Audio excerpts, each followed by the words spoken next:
Hello everyone, welcome to this session on cybersecurity.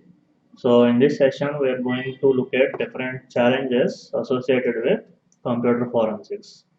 We are going to look at challenges related to network, technical challenges, as well as legal challenges. Okay, so even though we have well-developed forensic techniques, the cybercrime investigation is not easy. Okay, because there are a lot of issues and challenges. So one of such issue is there is huge amount of data that need to be searched. Okay, for gathering evidence, and searching the huge or enormous data is not so much easy.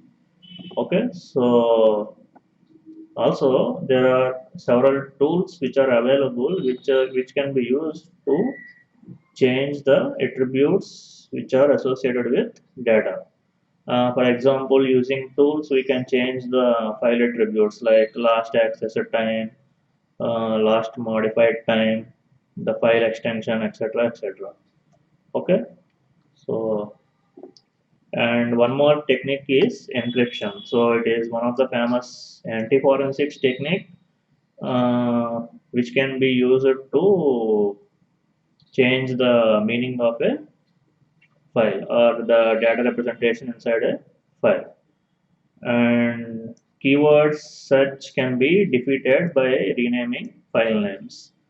For example, if I am searching for .exe files and the person has renamed the .exe to something like .txt, then that's a file will not be displayed on the search results. Okay. Uh, So, as I already said, these cybercrime investigators face a problem with searching for evidence in large amount of data, and they have to use techniques like link analysis and visualization for gathering the evidence, and also to find the evidence or leads. The forensics investigators uses machine learning techniques to find some patterns between the files and other kind of digital data.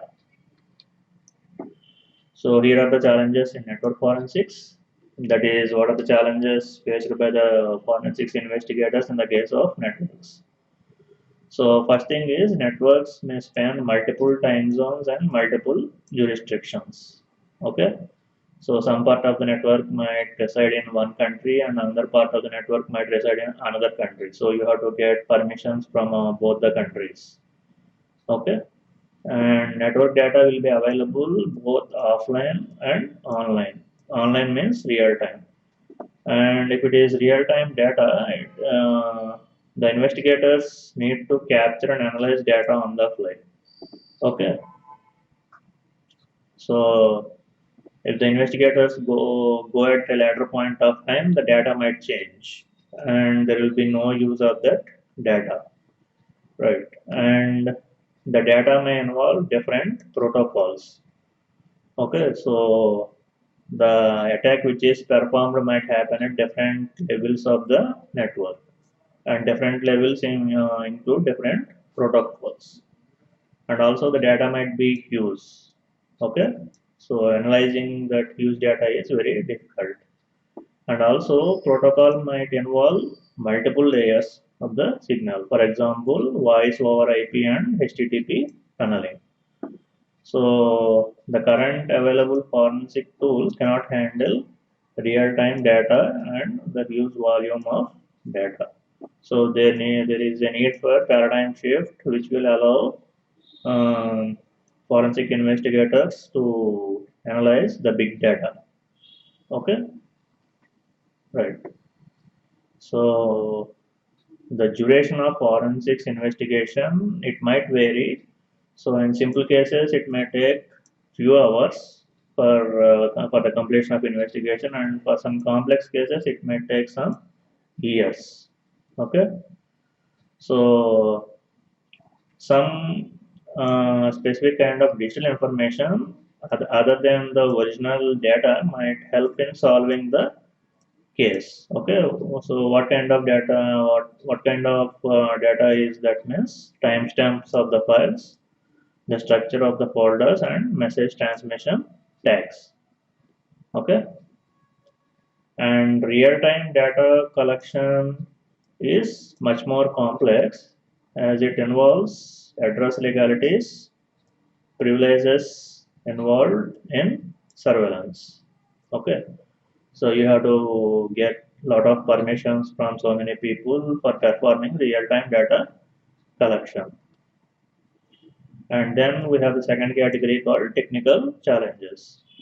Okay, so the two technical challenges are, one is complexity and another one is quantity. So this complexity problem refers to the data being collected at lowest level or in raw format. Okay, and if it is raw format, the non-technical people might find it difficult to understand such data. Okay, so the forensics investigators must use some tools to transform that low-level data to more readable format. Okay, and the second problem is quantity problem, which refers to the amount of data that needs to be analyzed.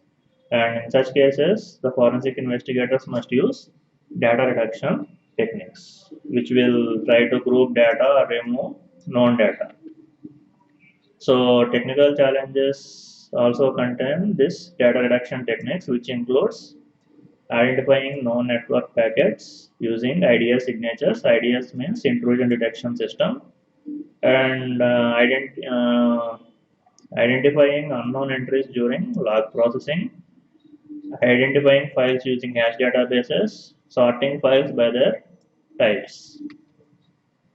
And next category is legal challenges. So the digital evidence can be tampered easily, sometimes even without any traces. So I already discussed this point in the previous videos. So it is very easy to modify the digital evidence. So that's why the investigators must be careful. And also, it is common for nowadays computers for having gigabyte-sized disks. Okay, and seizing and freezing digital evidence uh, can no longer be accomplished just by burning a CD-ROM. Why? Because the size is in the terms of gigabytes and even in terabytes. So a single CD-ROM cannot accommodate that much data. And failure to freeze the evidence prior to opening files will invalidate critical evidence. So if you don't freeze the evidence like a hard disk or something, you might accidentally open the files and the last access time of the file might change. And there is also problem of finding relevant evidence within huge amount of data, which is very difficult. Okay. The real legal challenges involve the artificial limitations imposed by constitutional, statutory, and procedural issues. So these are some of the legal challenges, and there are some more. And mm, so there are many types of personnel who are involved in digital or computer forensics, and who are the types of personnel means technicians, policymakers, and professionals. So the technicians, these people have more knowledge and skills with regard to gathering information from digital devices, and they are able to understand software and hardware as well as networks. So technicians have a lot of technical knowledge, and the policymakers, their task is to establish forensic policies. And professionals, they are like a bridge between the policymakers and technicians. So they have technical skills as well as a good understanding of the legal procedures. So that's it about different challenges in computer forensics. Thank you.